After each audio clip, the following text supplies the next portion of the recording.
నిత్య పూజలివివు నేరిచినను ప్రత్యక్షమైనట్టి పరమాత్మునికి నిత్య పూజలివివో.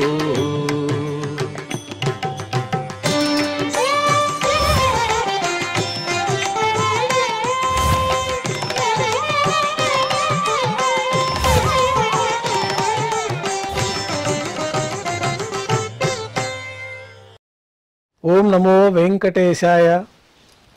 ఈరోజు మంగళవారము, శ్రీ విశ్వావసనామ సంవత్సరము, ఉత్తరాయణము, వసంత ఋతువు, వైశాఖ మాసము, కృష్ణపక్షము, అష్టమి తిథి, ధనిష్ట నక్షత్రము, మే 20, 2025.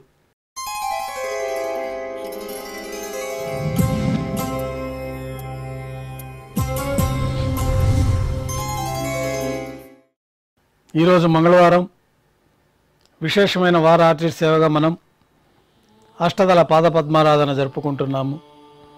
మాధ్యాహ్నిక ఆరాధనా కార్యక్రమంలో భాగంగా స్వామివారికి నిర్వహించబడే అష్టోత్తర శతనామార్చన ప్రతిరోజు ఏకాంతంగా తులసి దళములతో నిర్వహించబడుతుంది.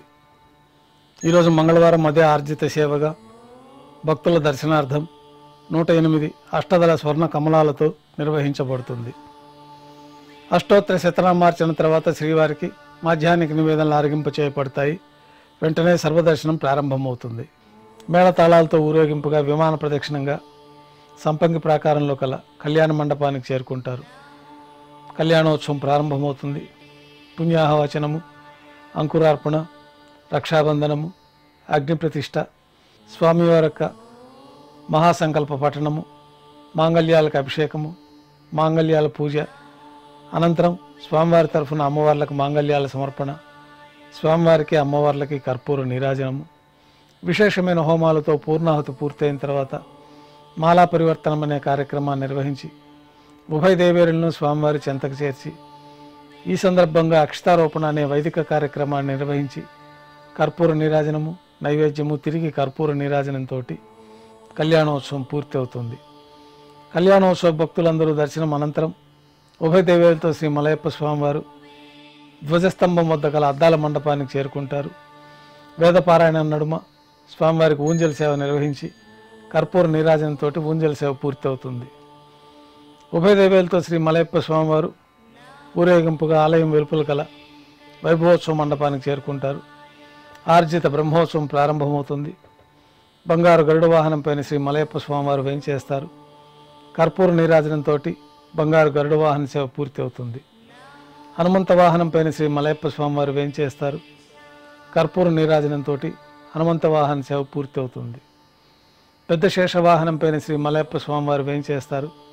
కర్పూర నీరాజనంతో పెద్ద శేష వాహన సేవ పూర్తి అవుతుంది.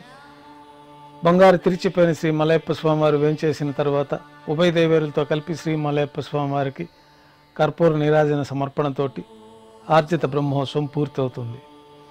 సాయం సంధ్య వేళలో 1000 దీపాలతో అలంకరించబడి ఉన్న సహస్ర దీపాలంకరణ సేవ మండపానికి ఉభయ దేవేరులతో శ్రీ మలయప్ప స్వామివారు చేరుకుంటారు.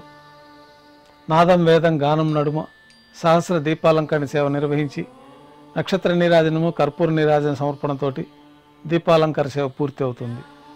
ఉభయ దేవేరులతో శ్రీ మలయప్ప స్వామివారు 4 తిరువీధుల ఉత్సవం జరుపుకొని ఆలయంలోకి వేంచేస్తారు. నైవేద్యం పూర్తయిన తర్వాత గర్భాలయంలో వేంచేస్తారు. వెంటనే రాత్రి తోమాల సేవ ప్రారంభమవుతుంది.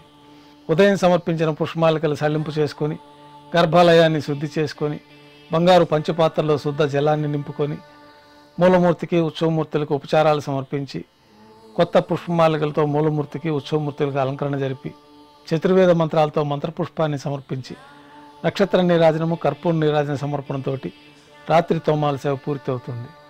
అష్టోత్తర శతనామావళితో తులసి దళములతో అర్చన నిర్వహించి రాత్రి నైవేద్యంలో భాగంగా అన్నప్రసాదాలు, పన్యారాలు, దోశ, ఘంటానాదం మధ్య నైవేద్యంగా సమర్పించి తిరువిస నైవేద్యం పూర్తయిన తర్వాత భక్తులని సర్వదర్శనానికి అనుమతిస్తారు. కొద్ది విరామం తర్వాత ఏకాంత సేవలో భాగంగా రాత్రి సమర్పించిన పుష్పమాలికలు సల్లింపు చేసుకొని గర్భాలయాన్ని శుద్ధి చేసుకొని బ్రహ్మ తిరువారాధన కోసమై బంగారు పంచపాత్రలో బంగారు బిందులోని తీర్థాన్ని సమర్పించి ఏకాంత సేవలో భాగంగా బంగారు పట్టు పాన్పు పైన కౌతుకభైరమైన శ్రీ భోగ శ్రీనివాసమూర్తి వారిని వేంచేపు చేసుకొని వారికి ధారోష్ణమైన గోక్షీరము, జీడిపప్పు, ద్రాక్ష, కలకండ కలిపిన ప్రసాదాన్ని నైవేద్యంగా సమర్పించి కర్పూర నీరాజనంతో ఏకాంత సేవ పూర్తి అవుతుంది. ఓం నమో వెంకటేశాయ.